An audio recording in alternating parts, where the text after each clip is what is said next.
Let's take you now to Capitol Hill, where House Speaker Nancy Pelosi, Senator Chuck Schumer, and other Democrats unveiled moments ago their new legislation on net neutrality.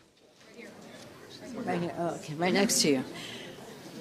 Good morning, everyone. Thank you for being here, and I especially want to welcome our friends who are so helpful in terms of this issue, in terms of the outside mobilization for a free internet. I'm so pleased to welcome some of our friends over from the Senate, many who started in the Congress of the United States in the House of Representatives.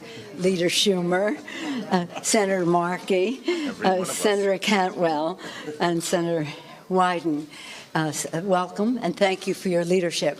I want to, we'll be hearing from some of our members, Representative Doyle, leader on this issue and chairman of the subcommittee on energy and commerce that deals with net neutrality, the chairman of the committee, Frank Pallone. Thank you, Mr. Pallone, for being here. Rep. Clark, vice chair of the committee, who's here to speak on this subject.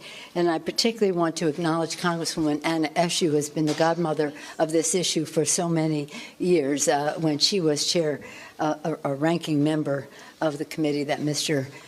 Doyle now chairs. Thank you, Congresswoman Eshoo, for your extraordinary leadership on this. Again, it's an honor to be with members of Congress from both sides of the Capitol to save the Internet. We salute Representative Mike Doyle, Mr. Chairman, for his relentless leadership to protect net neutrality.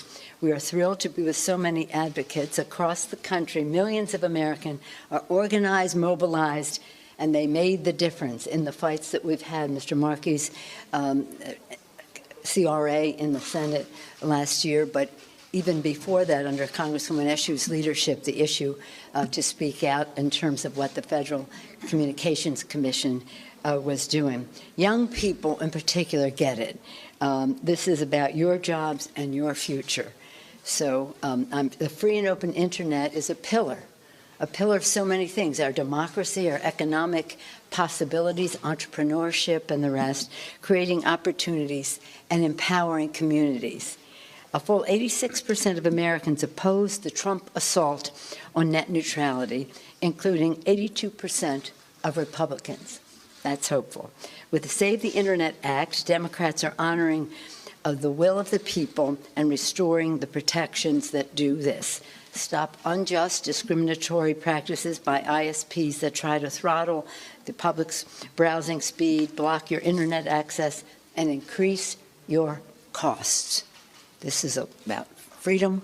It's about cost. Giving entrepreneurs and small businesses a level playing field and ensuring American innovation can continue to be the envy of the world. This legislation also brings the power of the Internet to every corner of the country, from rural America to our cities. We must close the urban-rural digital divide, guaranteeing better, cheaper Internet so that we can create jobs and unlock the economic potential for all. Rural areas, inner cities, for all. Supporting this bill means supporting our democracy, ensuring that the voices of the public are heard, their will is respected, and the Internet remains free and open to all. We call on our Republican colleagues, and many Republicans in the country support this legislation and have in the United States Senate already, to join in supporting us by restoring net neutrality. With that, I'm very pleased. Once again, on many occasions, I've had the honor of welcoming back to the House of Representatives our former colleague, a source of pride to all of us who served with him, the Democratic leader of the Senate, Mr. Schumer. Thank you, Leader Pelosi, and I'd like to thank all of my Senate colleagues, our House colleagues. None of the House colleagues have served in the Senate. We did our service with you. We did have one, Claude Pepper. Claude Pepper. Yes, we had Claude Pepper. Yes. Nobody. Anyone know who he is? I spoke to the young Democrats in Manhattan and mentioned Bella Abzug, and they said, who? Shows you. Anyway. This should be our fate. So anyway, I want to thank all of my colleagues for being here, the advocates, business leaders, and everyday working Americans, making their voices heard. Saving the internet has been a grassroots effort if there ever was one, because average folks understand that they do not want their costs of using the internet to go up. They do not want their freedom to be constricted. If they should decide to start up a business, they want to be on an equal playing field with the big boys. There are so many reasons that we need net neutrality. You know, when we don't let electric companies, also a monopoly, say you can charge this house one rate and the same house next door another rate. We don't let our highways, even when they're privatized, say you can charge this car one rate, you can charge that car another. We need the same rules on the internet. It's got to be open and free and fair. It's got to give the average person a break. And last spring, our colleagues in the United States Senate were given that choice to side with the average person rather than the big special interests, to side with protecting middle-class families and consumers and entrepreneurs rather than the big boys. Unfortunately, all but 3 Senate Republicans voted on behalf of the special interests.